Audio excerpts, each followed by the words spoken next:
नमस्कार साथियों, आज की इस क्लास में हम लोग जो है साइंस के अंदर फिजिक्स का कंप्लीट रिवीजन करने वाले हैं। अगर आपके एग्जाम में समय कम बचा है तो ये वीडियो पूरा एंड तक देखिए। इसमें फिजिक्स के लगभग सभी इंपॉर्टेंट टॉपिक्स को कवर किया गया है। तो चलिए करते हैं क्लास की शुरुआत।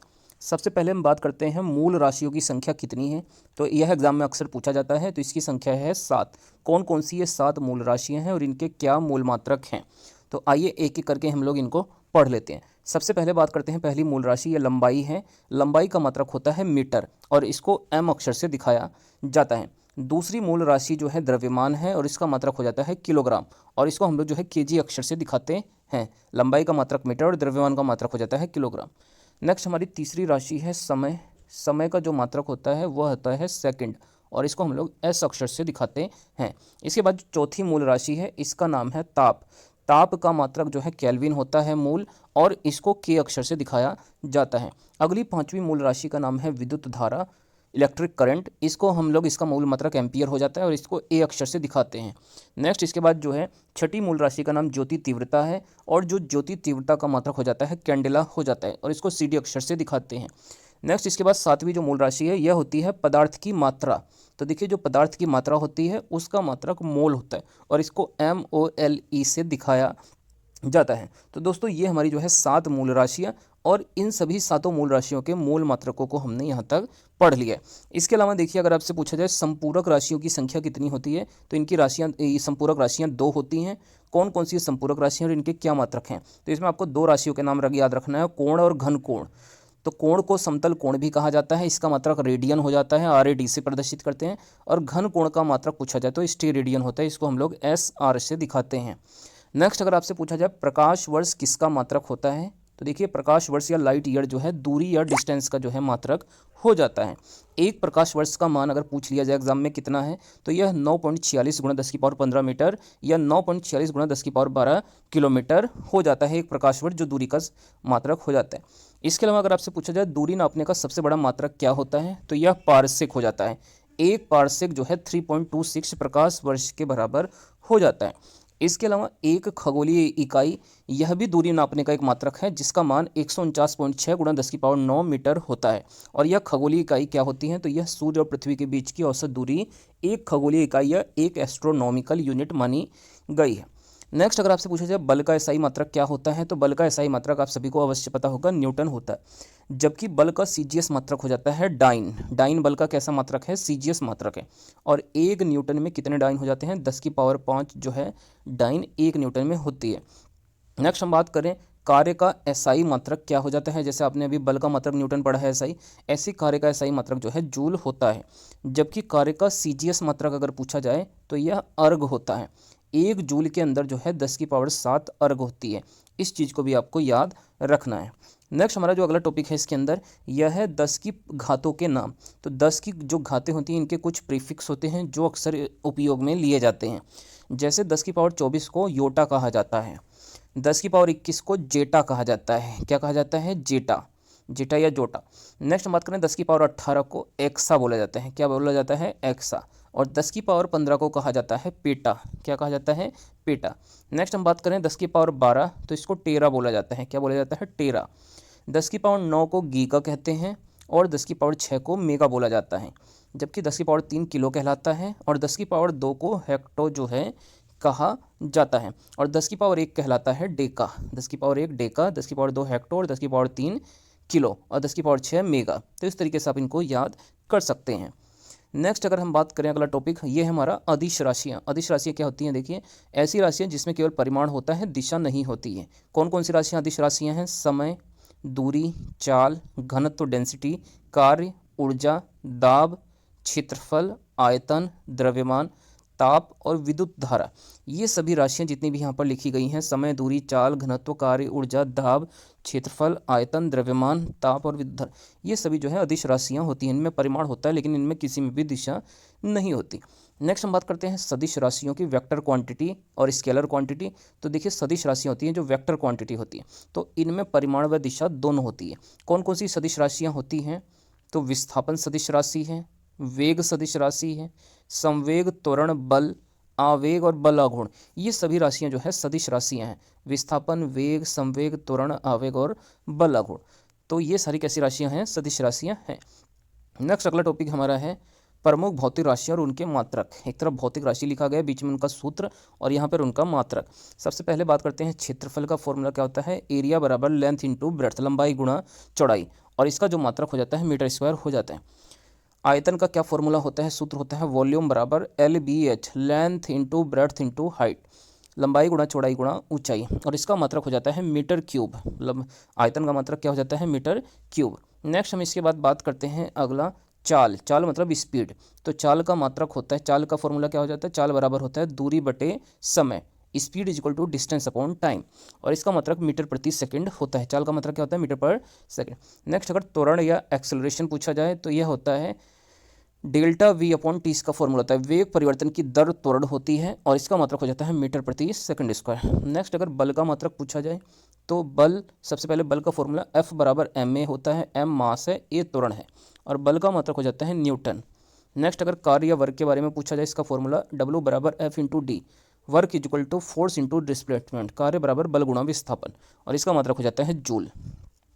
दाब का क्या फॉर्मूला होता है, दाब बराबर होता है बल बटे क्षेत्रफल, pressure is equal to force upon area, और इसका मात्रक हो जाता है पास्कल। संवेग यानी मोमेंटम का क्या फॉर्मूला होता है, P बराबर mv, संवेग बराबर द्रव्यमान गुणा वेग, और इसका मात्रक जो है किलोग्राम मीटर प्रति सेकंड होता है। नेक्स्ट हम बात करते हैं आवेग, इम्पल्स। यह होता है आवेग बराबर होता है बल गुणा समय, I बराबर F into T, force into time, और इसका मात्रक न्यूटन सेकंड जो है हो जाता है। इसी प्रकार अगर आपसे ज्योति फ्लक्स का मात्रक पूछा जाए तो ल्यूमेन हो जाता है, और तरंग दैर्घ्य का मात्रक एंगस्ट्रॉम होता है, जबकि आवर्ती का फॉर्मूला n बराबर होता है 1 अपॉन टी। आवर्ती आवर्तकाल का उल्टा होती है, और आवर्ती का मात्रक हर्ट्ज हो जाता है। पृष्ठ तनाव का मात्रक पूछा जाए सरफेस टेंशन का, तो इसका फॉर्मूला होता है T बराबर F अपॉन L, पृष्ठ तनाव बराबर बल बटे लंबाई, मात्रक इसका हो जाता है न्यूटन प्रति मीटर। यह पृष्ठ तनाव का मात्रक हो जाता है। अब हमारा जो अगला टॉपिक है यह है प्रमुख मापन यंत्र। तो एक तरफ मापन यंत्र, दूसरी तरफ उसका उपयोग। अल्टीमीटर का उपयोग किया जाता है विमानों की ऊंचाई नापने के लिए। एनीमोमीटर से हम लोग हवा की शक्ति तथा गति नापते हैं, जबकि ऑडियोमीटर से ध्वनि की तीव्रता को नापा जाता है। और ओडोमीटर, यहाँ पर इसको थोड़ा सा आप लोग करेक्ट कर लीजिएगा, ओडोमीटर, तो ओडोमीटर से हम लोग पहिए द्वारा चली गई दूरी को नापते हैं। नेक्स्ट हम इसके बाद बात करते हैं फेदोमीटर से समुद्र की गहराई को नापा जाता है। मैनोमीटर से गैसों में दाब नापते हैं। कैलोरीमीटर से ऊष्मा की मात्रा नापी जाती है, और कार्डियोग्राफ से हृदय की गति की जांच होती है, जबकि डायनमोमीटर इंजन की शक्ति को नापता है। हाइग्रोमीटर आपेक्षिक आर्द्रता को बताता है, और हाइड्रोमीटर जो है आपेक्षिक घनत्व को नापता है। हाइड्रोमीटर क्या नापता है, अपेक्षिक घनत्व। पायरोमीटर पूछा जाए क्या कार्य करता है, तो उच्च तापमान नापने के काम आता है। और लैक्टोमीटर से हम सभी को पता है दूध की शुद्धता को नापा जाता है। इसके अलावा अमीटर किस काम में प्रयोग लिया जाता है, विद्युत धारा को नापने के लिए। और सोनार के द्वारा जल के अंदर वस्तुओं का पता लगाया जाता है। नेक्स्ट पॉलीग्राफ क्या है, यह झूठ पकड़ने की मशीन होती है। और कैरेट मीटर क्या है, यह सोने की शुद्धता को बताता है। नेक्स्ट हम बात करते हैं सिस्मोग्राफ। इसका उपयोग भूकंप का पता लगाने के लिए किया जाता है, और स्ट्रेथोस्कोप से हृदय की गति को नापा जाता है। स्फिग्मोमेनोमीटर से हम लोग रक्त का दाब नापते हैं, जबकि गैल्वेनोमीटर से विद्युत धारा नापने का काम किया जाता है। चलिए यहाँ पर हमारा ये टॉपिक हो गया है। आइए अब हम लोग जो है अपना अगला टॉपिक, यह है हमारी दूरी। दूरी के बारे में कुछ इंपॉर्टेंट पॉइंट्स हैं जो हमें जानना बहुत ज़रूरी है। सबसे पहले बात करते हैं दूरी क्या होती है। दूरी सदैव धनात्मक होती है, जबकि विस्थापन क्या हो सकता है, धनात्मक, ऋणात्मक तथा शून्य तीनों हो सकता है। इसके अलावा अगर आपसे पूछा जाए प्रक्षेप का पथ किस प्रकार का होता है, तो ये परवलयाकार होता है, और अधिकतम परास के लिए प्रक्षेप कोण थीटा का मान 45 डिग्री होना चाहिए। इसके अलावा न्यूटन की गति के कितने नियम हैं, 3 नियम हैं। प्रथम नियम की हम बात करें, यदि कोई वस्तु विराम में है तो विराम में रहेगी, गति में है तो गति में रहेगी, जब तक कि उस पर बल न लगाया जाए। ये न्यूटन का कौन सा नियम है, प्रथम नियम है। इस प्रथम नियम को जड़त्व का नियम या गैलीलियो का नियम भी कहते हैं। उदाहरण है इसका रुकी हुई बस के अचानक चलने पर यात्रियों का पीछे की ओर झुक जाना, तो यह न्यूटन के प्रथम नियम का उदाहरण है। न्यूटन का जो द्वितीय नियम है, यह संवेग परिवर्तन की दर बल के बराबर होती है। यह न्यूटन का द्वितीय नियम है। F बराबर एम वी माइनस यू, इसको आप लोग थोड़ा सा करेक्ट कर लीजिएगा, M V minus U divide में टी, तो यह बल निकालने का एक फॉर्मूला होता है। यहाँ पर वेग परिवर्तन की दर जो है त्वरण के बराबर हो जाती है, तो F बराबर m में एक फॉर्मूला निकल कर यहाँ से आता है। और इसका उदाहरण बात करें तो इसका उदाहरण है कैच लेते समय हाथों को पीछे खींचना, यह न्यूटन के दूसरे नियम का उदाहरण हो जाता है। इसके अलावा जो तृतीय नियम है, इसे क्रिया प्रतिक्रिया का नियम कहते हैं। उदाहरण इसका है बंदूक से गोली छूटने पर बंदूक का पीछे की ओर धक्का लगना। त्वरण का, इसके बाद हम लोग जो है आगे बात करते हैं। तो अगला हमारा जो टॉपिक है वह है त्वरण। तो वेग परिवर्तन की दर त्वरण कहलाती है। ए बराबर फॉर्मूला होता है v माइनस यू बटे टी, या हम इसको डेल्टा v अपॉन टी लिख सकते हैं। त्वरण का मात्रक पूछा जाए तो मीटर प्रति सेकंड स्क्वायर हो जाता है। संवेग क्या होता है? यह द्रव्यमान गुणा वेग होता है। P बराबर m इंटू वी, द्रव्यमान गुणा वेग। मात्रक क्या होता है? किलोग्राम मीटर प्रति सेकंड, ये संवेग का मात्रक है। आवेग क्या होता है? यह बल गुणा समय होता है। I बराबर F इंटू टी, और मात्रक इसका न्यूटन सेकंड हो जाता है। शक्ति का क्या फॉर्मूला होता है? शक्ति होती है कार्य करने की दर, P बराबर W upon T, work upon time, और इसका मात्रक जूल प्रति सेकंड या वाट हो जाता है। 1 हॉर्स पावर में 746 वाट होती है। नेक्स्ट हम बात करते हैं न्यूटन के गति के समीकरण की। तो न्यूटन की गति के टोटल 3 समीकरण। प्रथम समीकरण है v बराबर यू प्लस ए टी, द्वितीय समीकरण है s बराबर U T plus half A T square, और तृतीय समीकरण है वी स्क्वायर बराबर यू स्क्वायर प्लस 2as। जी का मान, गुरुत्वीय त्वरण का मान 9.8 मीटर पर सेकंड स्क्वायर हो जाता है। कार्य का मात्रक पूछा जाए तो कार्य का फॉर्मूला होता है बल गुणा विस्थापन, W बराबर F इंटू डी। कार्य का मात्रक होता है न्यूटन मीटर या जूल, 1 जूल बराबर हो जाता है 1 न्यूटन मीटर के। नेक्स्ट, अगर आपसे गतिज ऊर्जा का फॉर्मूला पूछा जाए, काइनेटिक एनर्जी बराबर होती है हाफ mv स्क्वायर। अगर किसी वस्तु का वेग 2 गुना करने पर पूछा जाए गतिज ऊर्जा कितनी गुना होगी, तो यह 4 गुना हो जाएगी। वेग को 2 गुना करने पर गतिज ऊर्जा 4 गुनी हो जाती है। स्थितिज ऊर्जा का फॉर्मूला U बराबर क्या हो जाता है? mgh होता है। स्थितिज ऊर्जा U बराबर mgh। इसके अलावा गतिज ऊर्जा तथा संवेग में क्या संबंध होता है? काइनेटिक एनर्जी बराबर p स्क्वायर बटे 2m। p यहाँ पर संवेग है और m जो है इसका द्रव्यमान हो जाता है। नेक्स्ट हम बात करते हैं ऊर्जा रूपांतरण की। डायनेमो का काम होता है यांत्रिक ऊर्जा को विद्युत ऊर्जा में बदलना। माइक्रोफोन के द्वारा ध्वनि ऊर्जा को विद्युत ऊर्जा में बदलते हैं, जबकि विद्युत मोटर जो है विद्युत ऊर्जा को यांत्रिक ऊर्जा में बदलने का कार्य करता है। नेक्स्ट हम बात करें किलोवाट घंटा। तो यह ऊर्जा का मात्रक है। 1 किलोवाट आवर में जो है 3.6 इंटू 10⁶ जो है जूल हो जाती है। गुरुत्वाकर्षण का नियम अगर पूछा जाए किसने दिया था, तो यह न्यूटन ने दिया था। F बराबर होता है gm1m2 बटे आर स्क्वायर, जहाँ पर g एक नियतांक है जिसको गुरुत्वाकर्षण नियतांक कहते हैं, और इसका मान 6.67 गुणा 10⁻⁻11 न्यूटन मीटर स्क्वायर बटे किलोग्राम स्क्वायर हो जाता है। अगर हम गुरुत्वीय त्वरण छोटे g के मान में परिवर्तन की बात करें, तो पृथ्वी तल से ऊपर या नीचे जाने पर छोटे g का मान घट जाता है। पृथ्वी के केंद्र पर g का मान कितना हो जाता है? यहाँ पर 0 होता है, और ध्रुवों पर g का मान जो है मैक्सिमम हो जाता है, अधिकतम होता है, जबकि विषुवत रेखा पर g का मान न्यूनतम होता है। इस चीज़ को भी आपको याद रखना है। चंद्रमा पर g का मान g/6 हो जाता है, मतलब 1/6 भाग हो जाता है। लिफ्ट में अगर वस्तु के भार के बारे में पूछा जाए, तो लिफ्ट अगर ऊपर की ओर जाती है तो वस्तु का भार बढ़ जाता है, और लिफ्ट अगर नीचे की ओर जाती है तो वस्तु का भार घट जाता है। दाब का फॉर्मूला होता है, दाब बराबर होता है बल बटे क्षेत्रफल, P बराबर F बटे A, और इसका मात्रक हो जाता है न्यूटन प्रति मीटर स्क्वायर या पास्कल। इसके अलावा अगर आपसे पूछा जाए वायुमंडलीय दाब को कैसे नापा जाता है, तो यह बार में नापा जाता है। 1 बार में 10⁵ न्यूटन प्रति मीटर स्क्वायर हो जाता है। इसके अलावा वायुमंडलीय दाब को हम लोग बैरोमीटर से नापते हैं। बैरोमीटर का पाठ्यांक अगर अचानक से नीचे गिरे तो आंधी या तूफान आने का संकेत होता है, और बैरोमीटर का पाठ्यांक अगर धीरे धीरे नीचे गिरे तो यह वर्षा होने की ओर संकेत करता है, और अगर ये ऊपर उठे धीरे धीरे तो यह दिन के साफ रहने की ओर संकेत करता है। नेक्स्ट हम बात करते हैं द्रव में दाब का। P फॉर्मूला क्या होता है? P बराबर होता है HdG। H यहाँ पे ऊंचाई है, D घनत्व है, G गुरुत्वीय त्वरण हो जाता है। हाइग्रोमीटर का उपयोग आपेक्षिक आर्द्रता जल की नापने के लिए किया जाता है। जल की आपेक्षिक आर्द्रता को हम लोग हाइग्रोमीटर से नापते हैं, जबकि हाइड्रोमीटर के द्वारा जल का आपेक्षिक घनत्व स्पेसिफिक डेंसिटी को नापा जाता है। लैक्टोमीटर से हम लोग दूध की शुद्धता या दूध का आपेक्षिक घनत्व नापते हैं। जल का अधिकतम घनत्व पूछा जाए कितने डिग्री सेल्सियस पर होता है, तो ये 4 डिग्री सेल्सियस पर हो जाता है। जब कोई बर्फ पानी में तैरती है तो उसका 1/10 भाग पानी के ऊपर रहता है। नेक्स्ट हम इसके बाद बात करें पृष्ठ तनाव का क्या फॉर्मूला होता है? T बराबर F अपॉन L। एकांक लंबाई पर लगने वाले बल को पृष्ठ तनाव कहते हैं। मात्रक इसका न्यूटन प्रति मीटर हो जाता है। वर्षा की बूंदों के गोलाकार होने का कारण पृष्ठ तनाव ही है। इसके अलावा ससंजक बल क्या होते हैं? समान प्रकार के अणुओं के बीच लगने वाला बल ससंजक बल कहलाता है, जैसे रेत के कण। इसके अलावा आसंजक बल क्या होता है? भिन्न भिन्न प्रकार के अणुओं के बीच लगने वाला बल आसंजक बल कहलाता है, जैसे चौक द्वारा बोर्ड पर लिखा जाना, यह आसंजक बल के कारण ही संभव है। केशिका तो क्या है? केश नली में जल का चढ़ना या उतरना, जैसे लालटेन के अंदर। नेक्स्ट हम बात करते हैं शांतता द्रव के गाढ़ेपन की माप है। शांतता केवल द्रवों और गैसों में ही होता है, ठोस में शांतता नहीं होती है। आदर्श तरल की शांतता पूछी जाए तो 0 हो जाती है। तापमान के बढ़ाने पर द्रवों की शांतता घट जाती है, जबकि गैसों की शांतता बढ़ जाती है। सरल लोलक क्या होता है? इसका आवर्तकाल का टी फॉर्मूला, आवर्तकाल टी बराबर होता है 2π/L/g। L यहाँ पे सरल लोलक की लंबाई है, g गुरुत्वीय त्वरण हो जाता है। अगर इसका आवर्ती का फॉर्मूला पूछा जाए सरल लोलक की, n बराबर 1/2π के अंदर g/L, यह आवर्ती निकालने का फॉर्मूला होता है, क्योंकि आवर्तकाल बराबर होता है 1/आवर्ती। t बराबर 1/n या nt बराबर हो जाता है 1 क्रॉस मल्टीप्लाई करने के बाद। सेकंड लोलक का आवर्तकाल पूछा जाए कितना होता है, तो यह 2 सेकंड होता है। ऐसा सरल लोलक जिसका आवर्तकाल 2 सेकंड होता है वह सेकंड लोलक कहलाता है। लोलक की लंबाई को अगर हम लोग 4 गुना कर दें तो उसका आवर्तकाल जो है 2 गुना हो जाएगा। इसके अलावा अगर आपसे पूछा जाए ध्वनि के बारे में, तो ध्वनि तरंगे जो है अनुदैर्घ्य तरंगे होती हैं।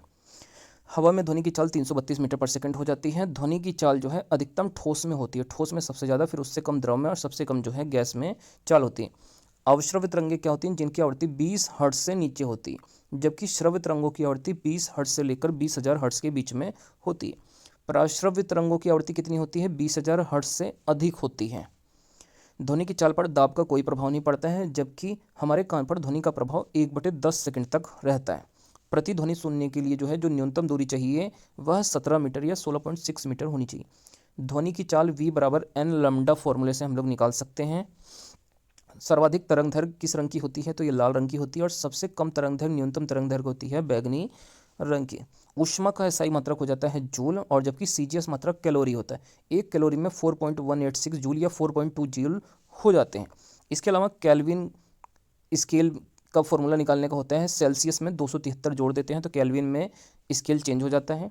फ़ारेनहाइट सेल्सियस में रिलेशन होता है F बराबर 32 + 9/5 सी यहाँ पे सेल्सियस है, और -40 डिग्री सेल्सियस पर सेंटीग्रेड और फ़ारेनहाइट स्केल आपस में बराबर हो जाते हैं -40 डिग्री पर। इसके अलावा परम शून्य ताप क्या होता है, -273.15 डिग्री सेल्सियस। ऊष्मा संचरण की 3 विधियां होती हैं, चालन, संवहन और विकिरण।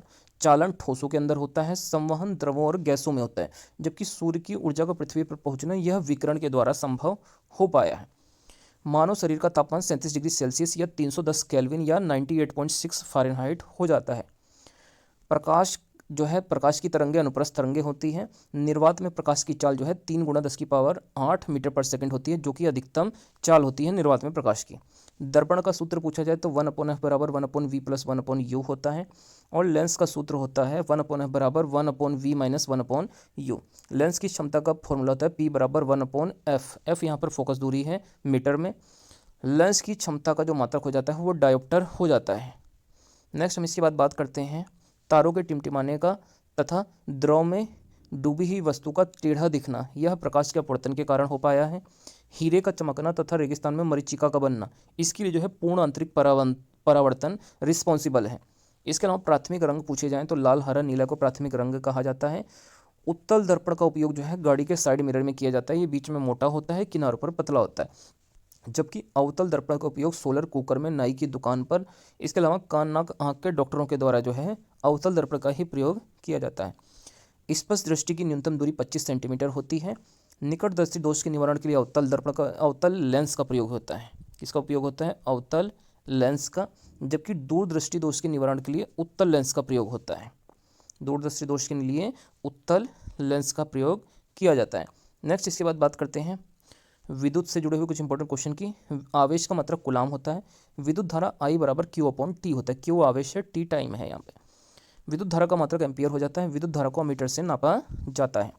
प्रतिरोधों को संयोजन की बात करें, श्रेणी क्रम में जो है R बराबर R1 + R2 + R3 प्रतिरोधों को हम जोड़ देते हैं, और श्रेणी क्रम में करंट I का मान सेम होता है, धारा समान होती है। समांतर क्रम में प्रतिरोधों को जोड़ने के लिए 1/R बराबर 1/R1 + 1/R2 इस फॉर्मूले का प्रयोग करते हैं, और इसमें वोल्टेज सेम रहती है समांतर क्रम में।